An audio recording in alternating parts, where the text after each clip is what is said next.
شروع اللہ کا نام لے کر جو بڑا مہربان نہایت رحم والا ہے۔ In the name of Allah, most merciful and most gracious.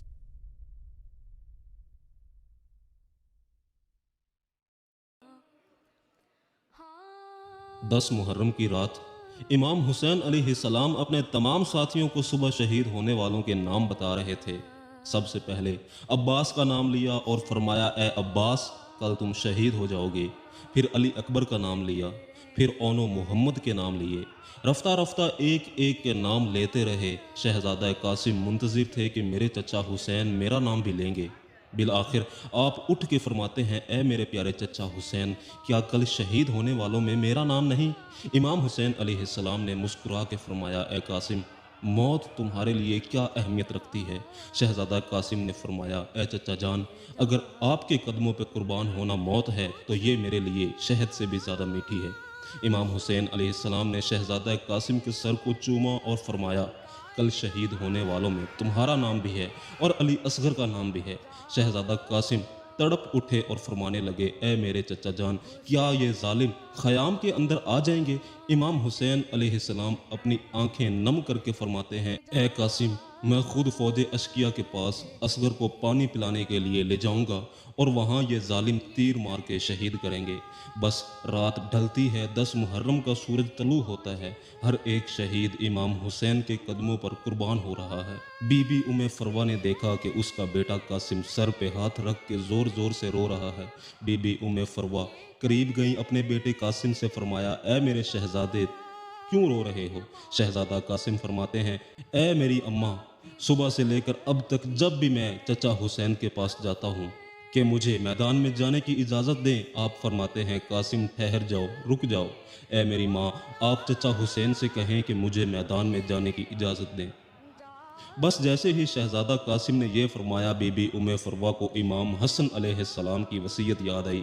آپ نے کہا کہ اے قاسم، تمہارے بازو پہ جو تعویذ باندھا ہے اس کو کھولو، کیونکہ تمہارے بابا حسن نے فرمایا تھا کہ یہ تعویذ قاسم کے بازو پر باندھ لو اور عنقریب ایک وقت ایسا آئے گا جب میرا بھائی حسین غریب ہو جائے گا، تب یہ تعویذ کھول کر میرے بھائی کو دینا اور یہ کہنا کہ میری طرف سے قاسم کی قربانی قبول کرے۔ بس جیسے ہی شہزادہ قاسم نے تعویذ کھولا، اس میں امام حسن کی وصیت تھی، اس کو پڑھا اور دوڑتے ہوئے اپنے چچا امام حسین کے پاس آئے اور فرمایا اے میرے چچا، میرے بابا نے آپ کے لیے کچھ لکھا ہے۔ امام حسین اپنے بھائی کی تعویذ کو آنکھوں پہ رکھتے ہیں، چومتے ہیں اور پڑھتے ہیں۔ اس میں تحریر تھا اے میرے بھائی حسین، میں نے بچپن میں سنا تھا کہ ہماری ماں وقت آخر میں بابا علی سے فرما رہی تھی کہ میں نے اللہ کے رسول سے سنا کہ ہمارا بچہ حسین 3 دن کا بھوکا پیاسا کر کے کربلا کے میدان میں شہید کیا جائے گا۔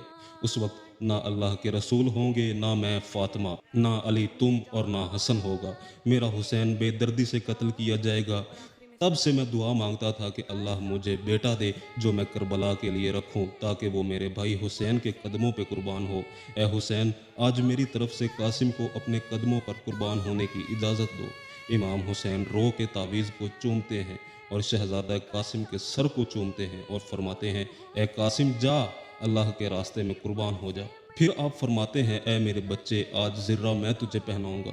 تاریخ نے لکھا کہ ایک ایک زرہ امام حسین علیہ السلام شہزادہ قاسم کو پہناتے رہے، لیکن کوئی بھی زرہ شہزادہ قاسم کے جسم پر پوری نہ اتری۔ بالآخر شہزادے نے فرمایا اے میرے پیارے چچا، مجھے بغیر زرہ کے میدان میں بھیجیے، شاید اللہ کی یہی مرضی ہے۔ بس اللہ اکبر کہہ کے حسن کا لال میدان میں آیا شیر کی طرح۔ فرماتے ہیں اے فوج یزید، میں علی کا پوتا ہوں، عباس کا بھتیجا، حسن کا بیٹا، اگر کوئی ہے تو میرے مد مقابل آئے۔ عمر بن سعد، شیمر اور فاسق فوج زور زور سے ہنسنے لگے کہ یہ 13 سالہ بچہ ہمیں للکار رہا ہے۔ یزید کی فوج میں ازرق نام کا ایک شخص تھا، وہ ہزاروں کے لشکر سے اکیلا لڑتا تھا۔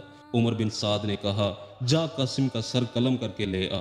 وہ ہنس کے کہتا ہے کہ میرا اس بچے سے کیا مقابلہ، اس کے لیے تو میرا بیٹا ہی کافی ہے۔